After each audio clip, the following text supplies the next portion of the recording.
예수 믿으면 당연히 바르게 살고 싶다, 그런 마음이 올라와야 돼요. 근데 참 이상한 거는 신앙생활을 한참 하다 보면 어느 순간 그런 것이 자꾸 사라지고 마음속에 욕심이 남아. 그래서 우리가 타락하는 것 같아. 근데 사실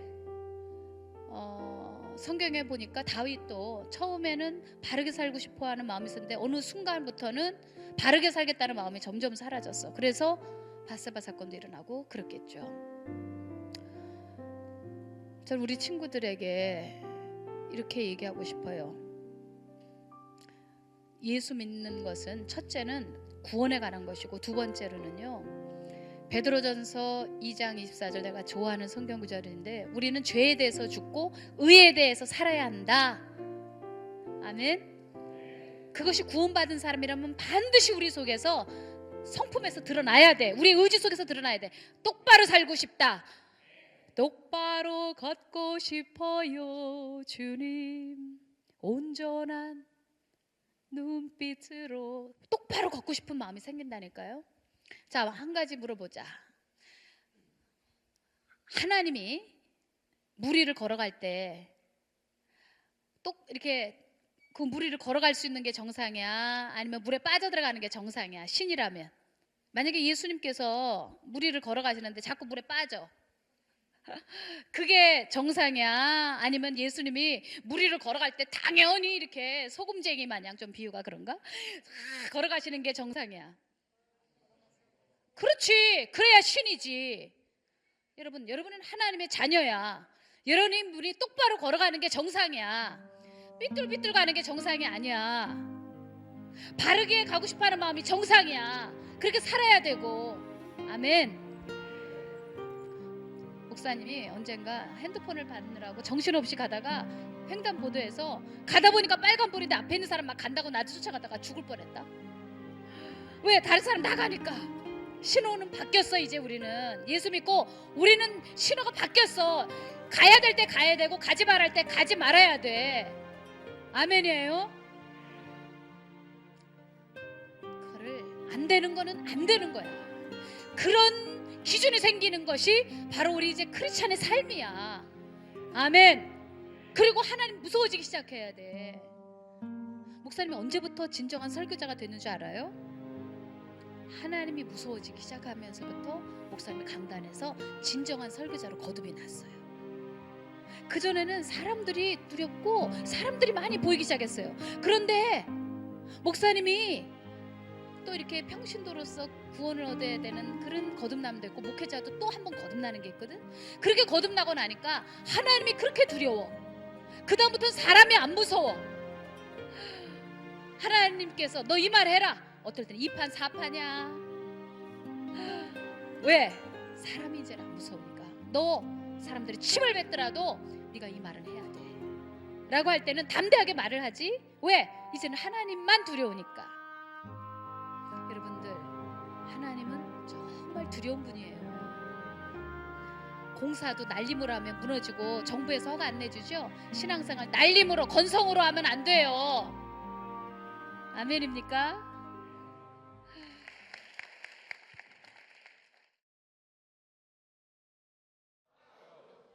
활동 시에 우리의 의견을 가지고 우리가 진행할 수는 없나요? 자꾸 선생님들이 막 붙어 다니면서 이래라 저래라 하는데 어떻게 하죠? 센데? 세. 너 왜 내려와 지금 우리 다 같이 큐티해야 돼. 그러면서 막 강압적으로 할 때 솔직히 욱 하고 올라오는 게 있을 수 있을 거야. 목사님이 어렸을 때 우리 아버지가 창경원에 데려갔어, 나를. 근데 키가 너무 작으니까 못 보니까 지금도 생각나. 목마를 태워가지고 그러고서는 이렇게 원숭이도 보여주고 또 코끼리도 보여주고 그러셨던 게 생각나. 왜냐하면 내가 볼 수 있는 거는 한계가 있지만 아버지가 여기다가 목에다가 목마를 태워서 보니까 훨씬 더 먼 거리를 볼 수 있는 거야. 더 많이 볼 수 있더라니까. 그러니까 선생님이 이래라 저래라 하는 것은 여러분을 간섭하기 위해서 하는 것이 아니라 선생님이 여러분들에게 여러분들이 볼 수 있는 한계가 있는데 그보다 훨씬 더 많이 가르쳐주고 싶어하는 그런 사랑일 것 같아. 또 지금 갑자기 생각나는 거는 목사님이 사우디아라비아에 선교사로 있었을 때 그때 태국에 갈 이유가 있었어. 근데 여행을 갔다. 근데 태국에 갔다 오신 어떤 집사님이 계셨어요. 근데 그 집사님이 태국에 가시면 요것은 꼭 보고 가시고. 그런데 말이야, 그분 때문에 내가 얼마나 시간을 절약한 줄 알아? 목사님이 그분 때문에 얼마나 돈을 줄일 수 있었는 줄 알아요? 선생님들이나 부모님이나 목사님이나 먼저 보신 분이야. 먼저 갔다 오신 분이야. 여러분의 인생에 그 시간들을 이미 다 경험하신 분들이야. 그러니까 낭비를 줄여줄 수 있어. 여행보다 훨씬 긴 게 인생이야. 그런데 그 인생에 수많은 누수될 것을 줄여줄 수 있는 분이 바로 나는 선생님이라고 생각해. 목사님이 고등학교 때 말이다, 그때 왜 촛불 그렇게 나가고 못 알아듣고 이랬을 때 혹시라도 선생님이나 그 당시에 어떤 분이 예수 믿었던 분들이 목사님을 데려다가 너 이렇게 자꾸 나가면 안 돼? 너 왜 촛불 시간마다 도망가니? 혹은 김영민 너 누구야? 너 왜 촛불 시간마다 맨날 빠져? 너 맨날 대리 출석이지? 너 그리고 너 담 넘어가가지고서 맨날 저기 부식센터 돌아다니고 너 이리 와 이리 와. 귀라고 안 그래? 그건 귀때기라고 그래. 그럴 때는 이걸 자꾸 막 끌어당기면서라도 야단을 쳐줬다면 내가 하나님을 조금 더 일찍 만날 수 있었을 거 아니야. 차라리 나를 종아리라도 쳐서라도 너 듣기 싫어도 들어. 하나님 말씀 들어봐. 너 왜 끝까지 안 듣고 네 멋대로 판단해? 너 그렇게 교만하면 배울지 못해. 아무것도 배우지 못해. 겸손해야 배우는 거야. 네가 아는 게 전부인 것 같아도 선생님이 본 게 훨씬 더 크니까 다 듣고 난 다음에 네게 분명히 유익할 거니까 좀 앉아있어. 그리고 옆에서라도 감시라도 하면서 저를 지켜줬다면 그 많은 시간들을, 그 고통을, 방황을 줄일 수 있었지 않았을까. 선생님들이 저는 이런 것 같아. 우산 것 같아. 우산. 비를 가려주는 우산일 것 같아. 근데 목사님은 그런 선생님들 날 간섭해주고 때려주기라도 하고 말이야, 충고라도 해주고 말이야. 중고등학교 때 그런 선생님을 못 만나서 얼마나 많이 내 인생이 젖었는 줄 아냐? 이거 봐라. 시남이 얼마나 과거에 젖은 이 뒷모습을 봐라. 지금 예수 안에서 은혜로 다 말라졌지만 내 안에는 그렇게 축축한 것들이 있었단 말이야. 잠언서에도 그런 말씀이 있더라. 가르치는 자의 말씀에 기울이지 않으면 큰 악을 행하게 된다고. 지금은 내가 하는 대로 원하는 대로 가면 그것이 자유고 좋은 것 같지만 나중엔 그게 자유가 아니라 감옥인 것을 깨닫게 될 것 같아. 아시겠어요? 지금도 목사님은 글쎄 한 번쯤 그 선생님이 이렇게 가르쳐줬던 것이 아직 내 마음속에 울림으로 있어. 잔소리해 줄 수 있는 선생님을 만난다는 거 굉장히 좋은 거야. 아멘이야?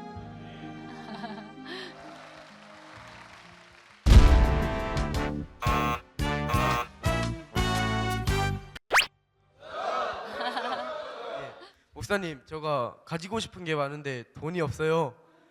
그런데 친구들은 아르바이트라도 해서 돈을 벌어서 자기가 사고 싶은 걸 사더라고요. 근데 저는 아르바이트를 하고 싶어도 부모님이 반대를 하셔가지고 어떻게 해야 할지 고민입니다. 아, 그렇군요. 돈을 벌고 싶다. 에? 돈만 있으면 많은 것을 할 수 있는데, 그죠? 가지고 싶은 것도 많아요? 뭐 갖고 싶어요? 먼저 옷을 사고 싶습니다. 옷을 사고 싶어요. 지금 옷도 괜찮은데 어떤 옷을 갖고 싶은데? 브랜드 있는 거요? 여러분 나이에 메이커 있는 옷도 좀 입고 싶고 그렇겠지. 근데 제가 주변에 보니까 돈 있으면 뭐 하고 싶니 그랬더니 거의가 핸드폰 지금 좋은데 더 좋은 핸드폰으로 바꾸고 싶다는, 여러분 또래에 있는 아이들이, 학생들이 돈만 있으면 핸드폰 바꾸겠다는데 한번 물어보자. 그 신문이 사실인가? 돈 용돈 생기면 아르바이트해서 핸드폰 바꾸고 싶은 사람 손 들어봐. 아, 그 통계가 틀리지 않구나. 근데 말이야, 목사님은 정말 하나님이 많은 축복을 주셔서 그 중에 하나가 좋은 사람 많이 만난 축복이야. 연예인들도 정말 우리나라에서 만나기 어려운 그런 연예인들도 많이 봤고, 또 학계에 있는 훌륭한 학자들도 많이 봤고. 그런데 그 높은 사람들 혹은 돈을 많이 번 사람들 보면 다 미리미리 준비하는 사람들이 다 지도자가 되더라고. 항상 준비하는 사람들이 결국 이 세상에서 누군가를 끌고 가더라고. 하나님도 마찬가지고. 난 우리 혜민이에게 그렇게 얘기하고 싶어. 돈을 많이 갖고 싶지, 그지? 그러면 지금은 준비해야 돼. 지금은 준비하는 시기야. 예를 들면 고등학교 나왔을 때하고 또 좋은 대학을 나왔을 때하고 연봉의 차는 어마어마해. 그러니까 많이 준비하고 공부도 할 때가 있거든. 목사님이 지금 이제 막 새로운 언어를 읽으려고 그러고 단어를 외우면 다음 날이면 싹 잊어버려. 공부하는 때가 있는 거야. 준비하는 때가 있는 거지. 선택의 기회가 많이 온단 말이야. 내가 하고 싶은 것을 할 수 있는 자유가 와. 그러나 지금 공부 안 해봐. 내가 할 수 있는 자유는 저 남아프리카 가가지고 그곳에 있는 아프리카 사람들 좀 만나보고, 내게 주어지는 기회가, 선택이 너무 웅신의 폭이 적단 말이야. 그러니까 우리 혜민이가 지금 옷 사 입는 거 한 벌, 두 벌 혹은 뭐 핸드폰 얻을 수도 있고 그렇지만 그보다 훨씬 더 멋있게 살 수 있는 선택을 위해서, 자유를 위해서 기다려줘야지. 공부할 때 준비해야지. 잠언서의 10장에 보면 이런 말씀이 있어. 손을 부지런히 움직이는 자는 부자가 되고 손을 움직이기 싫어하는 사람은 가난하게 된대. 우리 혜민이 엄마가 너 왜 아르바이트 해? 공부해! 그랬다 그러지? 엄마 아빠의 말에 목사님도 좀 동의하고 싶은데, 그래도 아버지 엄마가 절대로 우리 혜민이 나쁜 길로 인도하지 않는 건 알지. 엄마 아빠는 혜민이의 인생을 살아보셨잖아, 그지? 그러니까 이때가 말로 준비해야 될 때에 그 몇 푼 돈을 벌어보겠다고 길에서 그렇게 시간을 보내면 되겠어? 안 되겠지요? 그래.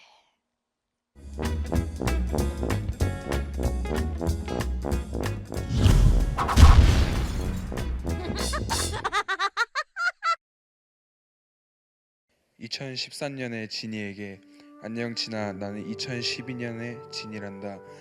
2013년도에는 어떨지 모르겠지만 2012년을 돌아보면 많은 고난과 시험이 찾아왔었던 것 같아. 어쩌면 더 복잡한 위치에 서 있으니 더 큰 시험과 고난이 있을지도 모르지. 하지만 하나 알 수 있는 건 내가 기도 제목으로 정하고 간구했을 때 응답받지 못한 것이 없었듯이, 내가 외로우면 위로해 주시고 절망하면 손잡으라 하시는 등 너무나 많은 주님의 사랑을 기억하고 있어. 2013년도에는 2012년도에 좋았던 모습을 가지고 나쁜 모습들은 버리며 더 많은 은혜와 복을 얻어가는 2013년이 되었으면 해. 하나님의 계획을 항상 기대하며 믿는 마음을 어린아이와 같이 순수하게 하며 살아가자. 전진 화이팅!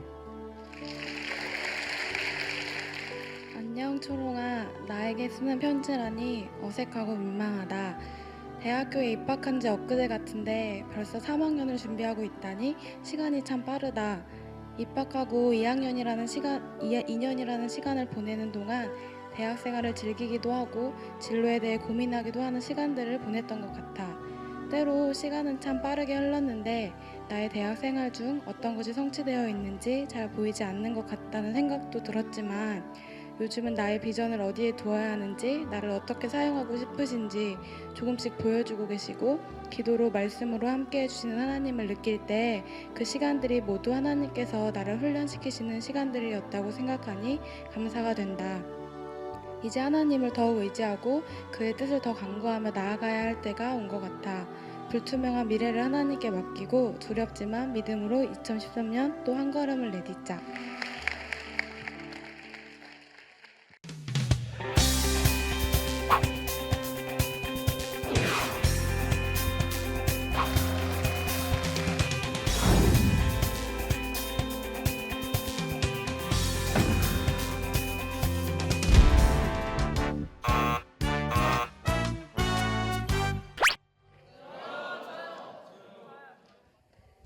왜 세상에 나가서 구별된 삶을 살라고 하잖아요. 교회에서는 크리스찬이면 그래야 되는 건데 학생의 입장에서 세상 속에서 구별된 삶을 살기 쉽지 않거든요. 그럴 때는 어떻게 해야 되는지 궁금해요. 세상과 좀 구별이 되고 살고 싶다. 바르게 살고 싶다. 근데 세상이 참 그렇지 않지, 그지? 물들기 쉽고 따라가기 쉽고. 우리 친구가 목사님보다 나은 것 같아요. 채린이가. 왜냐하면 목사님은 이미 정답을 알고 있어. 그래서 그렇게 고민하지 않아.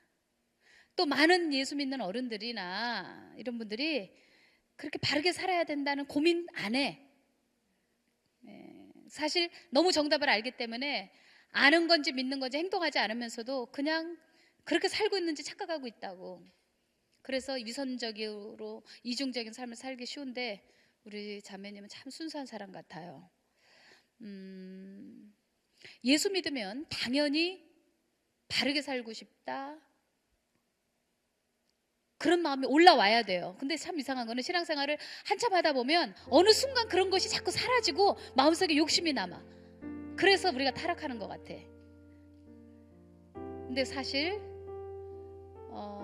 성경에 보니까 다윗도 처음에는 바르게 살고 싶어하는 마음이 있었는데 어느 순간부터는 바르게 살겠다는 마음이 점점 사라졌어. 그래서 바세바 사건도 일어나고 그랬겠죠.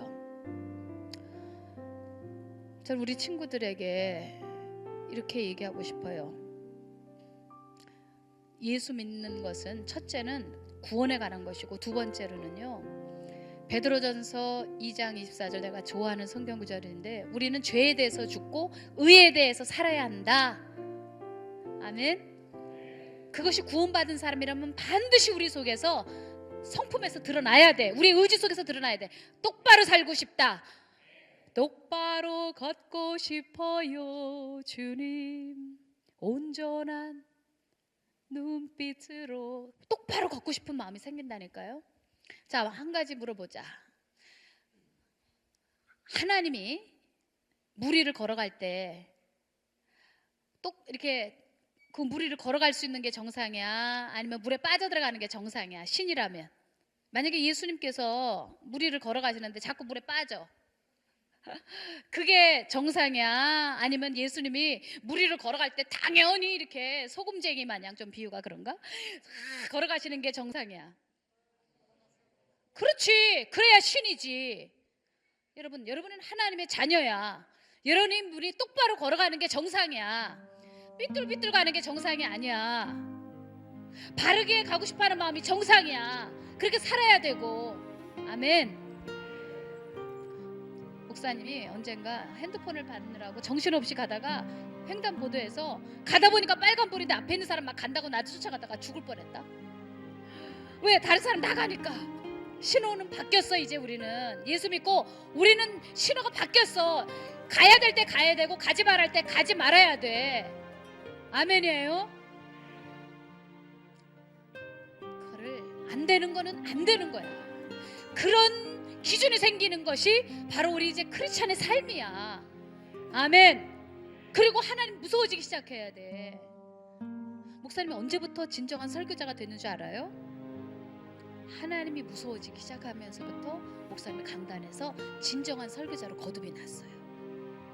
그전에는 사람들이 두렵고 사람들이 많이 보이기 시작했어요. 그런데 목사님이 또 이렇게 평신도로서 구원을 얻어야 되는 그런 거듭남도 있고, 목회자도 또 한 번 거듭나는 게 있거든. 그렇게 거듭나고 나니까 하나님이 그렇게 두려워. 그 다음부터는 사람이 안 무서워. 하나님께서 너 이 말 해라. 어떨 때는 2판 4판이야. 왜? 사람이 이제는 안 무서우니까. 너 사람들이 침을 뱉더라도 네가 이 말은 해야 돼 라고 할 때는 담대하게 말을 하지. 왜? 이제는 하나님만 두려우니까. 여러분들, 하나님은 정말 두려운 분이에요. 공사도 날림으로 하면 무너지고 정부에서 허가 안 내주죠. 신앙생활 날림으로 건성으로 하면 안 돼요. 아멘입니까?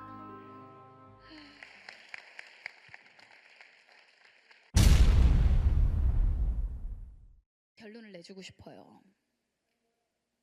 세상에 수많은 부정적인 그런 현상들이 참 많아요. 인터넷에 들어가 봐도 악플 너무 많아요. 그죠? 리셋 하셔야 돼요. 그거 다 들으면 안 돼요. 그러면 내가 올바르게 살고 싶다는 그런 그 마음이, 신념이 무너진다니까요. 또 아까 어떤 친구가 질문했듯이 부모에 대해서 확신 안 가고 환경에 대해서 확신 안 가고 나에 대해서도 확실히 내가 못 믿겠어요. 집안 너무 어려워요. 그런데 그렇게 자신에 대해서도 부정적인 정보를 너무 많이 갖고 있으면 그 문제를 해결할 수 있는 능력이 없어. 그걸 풀 수가 없어. 체린이 주변에 있는 부정적인 정보 받아들이지 마세요. 남이 어떻게 살든 그거 받아들이지 마세요. 흉내내지 마세요. 우리 친구, 나 자신에 대한 부정적인 정보, 나는 안 돼, 나는 환경이 어려워, 그런 부정적인 정보 받아들이지 마세요. 그러면 해결 못해요. 모든 것이 믿음으로 돼요. 내가 할 수 있다, 진리를 행할 수 있다, 나 주님 쫓아갈 수 있다, 나 거룩하게 살 수 있다, 그렇게 자기가 설정하면 그 프로그램이 내 안에서 나를 하게끔 만듭니다. 내 안에 할 수 있다는 명령자가 나를 세운단 말입니다. 내게 능력 주시는 자 안에서 모든 것을 할 수 있습니다. 빌립보서 4장 13절 말씀이지. 내게 능력 주시는 자 안에 있기만 하면 됩니다. 할 수 있습니다. 자, 청년 독수리 여기까지 할게요. 자, 청년 독수리. 선배.